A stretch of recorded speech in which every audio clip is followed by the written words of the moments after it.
வணக்கம். இன்றைக்கி 8ஆம் வகுப்பில் உள்ள பயிற்சி 1.2 உள்ள 9வது கணக்கு பார்ப்போம். இந்த 9வது கணக்கு பார்த்திங்கனாக்கா இந்த பிட்மாஸ் ஃபங்க்ஷன் படி கொடுத்துருக்காங்க. இது சிபிஎஸ்சி ரேஞ்சில் இருக்குது. அதாவது கூட்டல், கழித்தல், பெருக்கல், வகுத்தல், ப்ராக்கெட்டு எல்லாமே இருக்குது. இதை நம்ம இது ஒன்றும் பார்த்து பயப்பட தேவையில்லை. பாருங்கள், ஃபஸ்ட்டு எடுத்தோடனே ப்ராக்கெட்டில் உள்ளதை சால்வ் பண்ணணும். இங்கே பாருங்கள், 11ஐயும் 33 அடித்தாக்கா 3 டைம்ஸு, 6ஐயும் 8ஐயும் அடித்தாக்கா 4 டைம்ஸ். இங்கே 6 மைனஸ் சைனில் இருக்கிறதால -3 போட்டுக்கிறோம். -3 போட்டுக்கிறோம். இங்கே பாருங்கள், அடுத்தது இந்த ப்ராக்கெட்டுக்கு வரும். இந்த ப்ராக்கெட்டில் பார்த்தீங்கன்னா ப்ராக்கெட்டுக்குள்ளே இன்னொரு ப்ராக்கெட் இருக்குது. இந்த ப்ராக்கெட்டில் டிவிஷன் இருக்கிறதால அதனுடைய ரெசிப்ரோக்கல் எழுதிக்கிறோம். 9/20க்கு 20/9ன்னு போட்டுக்கிறோம். இந்த டிவிஷன் சிம்பிள் என்ன மாறினாக்கா மல்டிப்ளிகேஷன் சிம்பிளாக மாறிடும். அப்போ 3/5 × 20/9. இவனை 2 பேரையும் அடிக்கணும். ஒன்று ஒன்றா அடிக்கணும். இதை சிம்பிளிஃபை பண்ணி இங்கே போட்டுக்கிறோம். இந்த 2வது ப்ராக்கெட்டில் உள்ளதை இங்கே 4/3ன்னு அடித்தோம். இங்கே 3க்கு 3க்கு அடிக்கும்பொழுது 3 வந்துடுது. அப்போ 4/3ன்னு கிடைக்குது. அடுத்த ப்ராக்கெட்டை பாருங்கள். இந்த ப்ராக்கெட்டில் 7 கேன்சல் ஆகிடும். -4/5 வரும். அடுத்தது பாருங்கள், இதை காமன் ஃபேக்டர் 3 அடிச்சிட்டாக்கா இங்கே இதையும் அடிக்கும்போது 1/4 வரும். மைனஸ் சைனு அப்படியே இருக்கும். இங்கே பாருங்கள், இந்த ப்ராக்கெட்டில் 1/3 அப்படியே இருக்கும். இங்கே 4/3 இருக்கும். இங்கே மைனஸ் இன்ட்டு மைனஸ், நான் ஏற்கனவே சொல்லியிருக்கேன் இல்லையா, மைனஸ் இன்ட்டு மைனஸ் ப்ளஸ் ஆகிடும். இந்த ப்ராக்கெட்டு மல்டிப்ளை பண்ணும். இப்போ இந்த சைனை மல்டிப்ளை பண்ணும். அப்போ என்னது ப்ளஸ் ஆகிடும். இப்போ 4/5. இப்போ இந்த 3 இதையும் தான் நம்ம ஆட் பண்ணணும். அப்படியே எழுதிக்கோங்க. இதை அப்படியே எழுதிக்கோங்க. இது அப்படியே இதை பாருங்கள், இது ஓரின பின்னன்றதால 3 மேலே இருக்கிறத சிம்பிளாக ஆட் பண்ணிக்க வேண்டியது தான். அப்போ இந்த 3 விதமான பின்னங்கள் கூட்டிக்கணும். கூட்டணுன்னா என்ன செய்யணும், மறுபடியும் மீசியமாக எடுக்கணும். 4 × 3 12, 12 5s are 60. 60 is the LCM. இங்கே பாருங்கள், இந்த பின்னத்துக்கு தலையில் என்ன பெருக்கிறது அப்படின்னாக்கா இந்த 2 இவன் 2 பேரையும் பெருக்கலாம். இவனுக்கு இந்த 4 5 பெருக்கலாம். இவனுக்கு இந்த தொகுதியை என்ன செய்யணும், 5 4ஆலையும் பெருக்கணும். இது மாதிரி மாற்றி மாற்றி நம்ம பெருக்கணும். இப்போ பாருங்கள், 60 எடுத்துக்கிறேன். இங்கே பாருங்கள், 3 5 15. இப்போ ஒரு 5 என்னது 15ன்னே நான் போட்டேன். -15. இங்கே பாருங்கள், 3 இங்கே இருக்கிறதால இங்கே 60. அப்போ 20ஆல் பெருக்குங்க. 4 5 20 இல்லையா, அதனால் இந்த 5 எதால் பெருக்கணும், 20ஆல் பெருக்கணும்.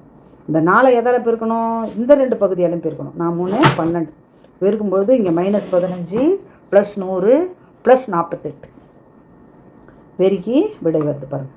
இப்போ 100 அப்படியே வச்சுக்கிட்டு இந்த 48ல் -15 கழிச்சிடணும். ஏன்னா இது 100 48 கூட்டிக்கிட்டோம், நீங்கள் 15 கழிக்கலாம். ஒரு ஈஸியாக இருக்குன்றதால 148லேருந்து 15 கழிக்கிறத 48லேருந்து 15 கழிச்சா உங்களுக்கு 33 வரும். ஸோ 133/60. அடுத்தது பாருங்கள், 2வது கணக்கு. இது அதை விட ஈஸி. இங்கே பாருங்கள், அப்படியே போட்டுக்கணும். ப்ராக்கெட்டில் உள்ளது தான் ஃபஸ்ட்டு. அதனால் இந்த வகுத்தல் பெருக்கலாக மாறிடும். வகுத்தல் என்னவாக மாறும், பெருக்கலாக மாறிடும். இதனுடைய ரெசிப்ரோக்கல், அதாவது தலைகீழியாக போடணும். பின்ன வகுத்தலில் தலைகீழியாக மாறிடும். இங்கே பாருங்கள், 4க்கு 4 கேன்சல், 3க்கு 3 கேன்சல். ஸோ இது அப்படியே 1, இது அப்படியே 1ன்னு வந்துடுது. இங்கே பாருங்கள், இந்த ப்ராக்கெட்டை பொறுத்த வரைக்கும் 4க்கு 4 கேன்சல் ஆகிடுது. -1/3. அடுத்த ஸ்டெப்பு பாருங்கள், இங்கே 4 8ஐயும் அடிச்சிட்டாக்கா 2 டைம்ஸ்.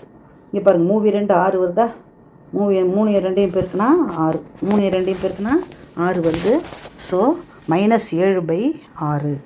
அடுத்தது இந்த 1 -1 அப்படியே வந்துடும். இங்கே பாருங்கள், -1/3 அப்படியே வந்துடும். இவனை சிம்பிளிஃபை பண்ணும்பொழுது -7. இவனுக்கு பகுதியே இல்லை. அதனால் இவனை என்ன செஞ்சுக்கணும், 6ஆல் பெருக்கிக்கணும். இவன் பகுதி 3 இருக்கான், இங்கே 6ஆக மாறி இருக்கான். அதனால் இந்த தொகுதியை 2ஆல் பெருக்கிக்கணும். இங்கே இதனுடைய மடங்கு இது 6ஆக இருக்கிறதால நம்ம 6 எடுத்துக்கிறோம்.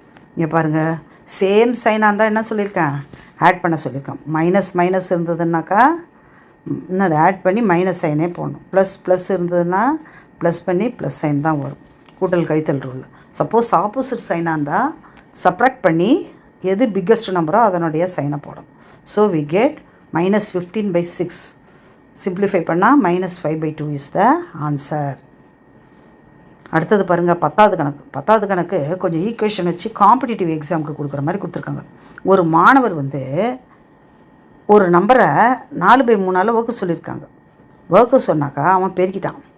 இவன் பெருக்கினதால என்ன வருதுன்னா, வர்ற விடையை விட 70 கூட வருது அப்படின்னு சொல்லி கணக்கு. ஒரு மாணவர் ஒரு எண்ணை 4/3ஆல் வகுப்பதற்கு பதிலாக பெருக்கிவிட்டார். அதனால் +70 வருது. அது அப்படியே என்ன செய்யலாம், நம்ம மேத்தமெட்டிக்கல் ஈக்குவேஷனாக எழுதுகிறோம். ஒரு எண்ணை வந்து நம்ம எக்ஸ்ன்னு எடுத்துக்கிறோம். இந்த எக்ஸை என்ன செய்கிறோம், 4/3 வகுக்கிறோம். வகுத்துட்டா நம்மளுக்கு கிடைக்கக்கூடிய ஆன்சர் ஒய்ன்னு எடுத்துக்கிறோம். அவன் என்ன செஞ்சான், பெருக்கிட்டான். பெருக்கிறதால ஒய் + 17 எடுத்துக்கிறோம். இங்கே பாருங்கள், நான் என்ன சொல்லியிருக்கேன், வகுத்தல்னா குறி வந்து பெருக்கலாக மாறிடும், தலைகீழாக மாறிடும்னு இருக்கேன். அப்போ y = 3x/4ன்னு வேல்யூ கிடைக்கும். இந்த வேல்யூவை இதில் தூக்கி சப்ஸ்டியூட் பண்ணுங்கள்.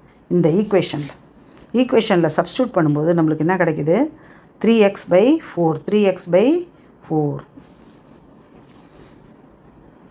3x/4 தான் ஒய்யோடைய வேல்யூ. இங்கே பாருங்கள், 3x/4 தானே இதானே, அதனால் ஒய்யோடைய வேல்யூவை சப்ஸ்டியூட் பண்ணிக்கிறோம். 3x/4 இங்கே பாருங்கள் +70 இங்கே வந்து 4x/3 இது வந்து எதுக்கு சமம், 4x/3க்கு சமம். இப்போ பார்த்தீங்கன்னா எல்சிஎம் எடுக்கும்பொழுது 4 காமன் ஃபேக்டராக எடுத்துக்கிறோம். இதுக்கு எல்சிஎம்மே இல்லை இல்லையா, அதனால் இது ஒரு முழு எண்ணாக இருக்குது. அதனால் நம்ம என்ன செய்கிறோம், அப்போ இவனுக்கும் சேர்த்து 4ன்னு போட்டு இந்த 4ஆல் குறுக்கு பெருக்கல் பெருக்கிறோம். பெருக்கிட்டா 7 28 280 வருது ஆச்சுங்களா. இப்போ வந்து இங்கே 3 இருக்குது, இங்கே 4 இருக்குது. இவனை குறுக்கு பெருக்கல் பெருக்கிறோம். பெருக்கிக்கிட்டா நன்னாங்கு 16x, இவனை பெருக்கும்போது 16x. இவனை எதால் 3ஆல் பெருக்கும்போது இந்த வந்து 3 9x, இங்கே வந்து 3 வந்து 280ஆல் பெருக்கும்போது 840. ஸோ இந்த எக்ஸும் இந்த எக்ஸும் லெஸ் பண்ணும்போது நம்மளுக்கு 7x வருது. இந்த 9x இங்கே மைனஸ் ஆகிடுமா இல்லையா, அதனால் 7x = 840. அப்போது x = 840 / 7.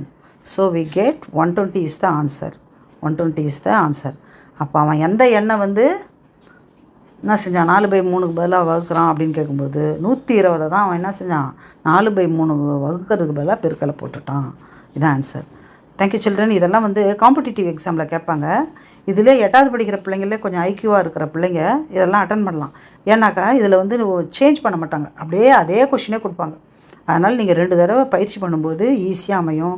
என்எம்எம்எஸ் தேர்வுக்கெல்லாம் ஈஸியாக அமையும். Thank you children.